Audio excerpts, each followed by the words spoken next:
do we achieve the greater Nigeria that we have always dreamt about, that we have always hoped for?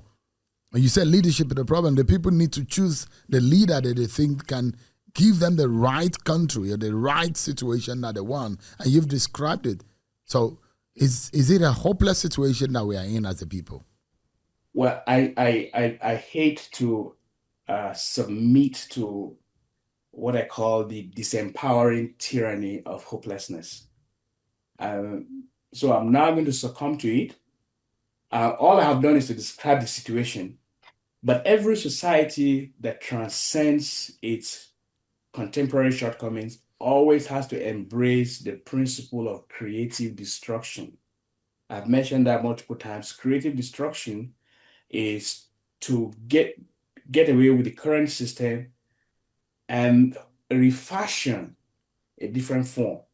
That is not going to come in a generation.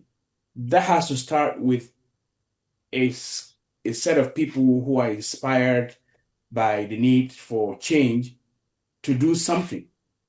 And maybe, I don't know whether the politics we currently practice has the capacity to lead to that, but I do know in the heart of my hearts that to make changes, we have to get rid of the current system because it's incapable of development.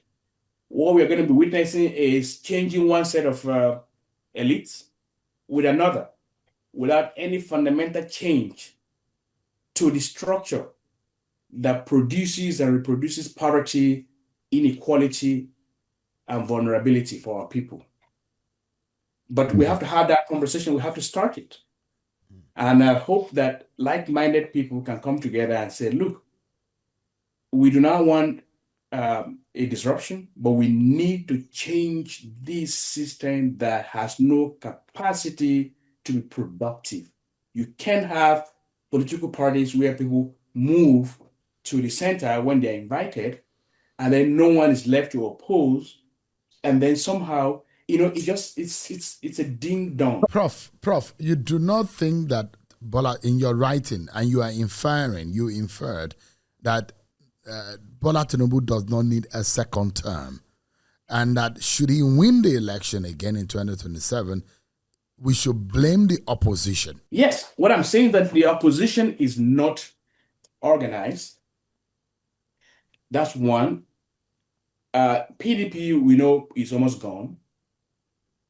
It's in the pocket of Nyesom Wike, who is an extension of Bola Tinubu. So it has no capacity to even serve as a vehicle to oppose him. And the SDP that politicians like Erifai have moved into is suspected to be a spare car for Bola Tinubu. As early as 2022, there had been reports that was his spare car in case, he had back-channel communications with that party. If he had lost the APC nomination, he would have run under its platform. So even that, as a party, it's very naive to think they can go into SDP and use it as a vehicle to fight Bola Tinubu. That's two. Three, the opposition to his re-election is shaping up to be very disappointingly provincial. It's regional. It's mostly in the north. But that's not even the problem. The problem is the rhetoric that northern politicians are using. It's a gift to Bola Tinubu. The Northern Elders Forum former spokesperson who used to be a political advisor to Bola Tinubu in the office of the vice president, Dr. Hakeem Baba-Ahmed, said, no one can ever become president without getting the endorsement of the North. First, that's historically false. Two, that inspires regional solidarity amongst people who don't even like Bola Tinubu, because that is what I call self-lionizing arrogance. That's insufferable regional, provincial arrogance to say no one can become president except with us. As I pointed out in my article, Obasanjo became president in 2000. He won re-election in 2003 without the support of a huge slice of the North. He got the Christian North, got bits of other places, and got the entire South. What's his name? Goodluck Jonathan also won in 2011 without, it was the same template. So to even say that no one can become president without the North is historically inaccurate, is sociologically false, but most importantly, it helps to galvanize Southern solidarity, unearned Southern solidarity for Bola Tinubu, and even Northern Christian solidarity as well. So, in opposing someone, you gift him rhetorical ammunition to incinerate you, to shoot you down, kill you. And I think that's very amateurish. And ACF just came and said the same thing. I was reading, I saw the headline, I haven't had a chance to read it, but he basically doubled down on that same rhetoric. And I think that is very poor opposition. And especially because if you look at it historically, you have to be fair. And that's what informs my commentary. I'm fair, at least as far as I'm concerned. When the North decided that power should move to the South, out of existential imperatives, Nigeria was burning, there was division, there was vociferity, the Southwest was threatening to get itself out of the country.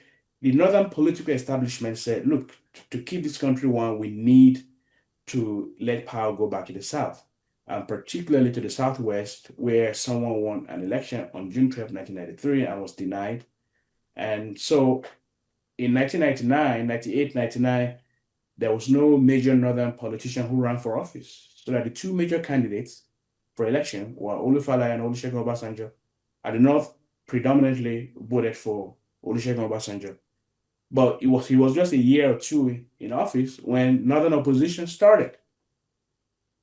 And by 2003, although he was supposed to be there for 8 years, we put Buhari there as a very strong opposition.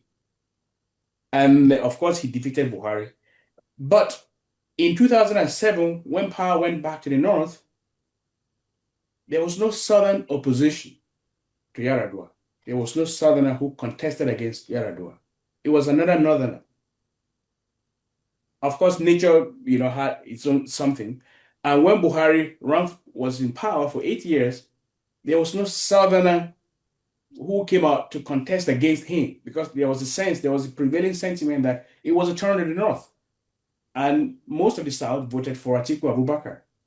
So a narrative is being created that whenever a Southerner is in power, even there's an informal arrangement that 8 years of the South, 8 years for the North, but the North suffers from withdrawal symptoms from power, and it can't wait its own turn, and it wants to usurp power from the South.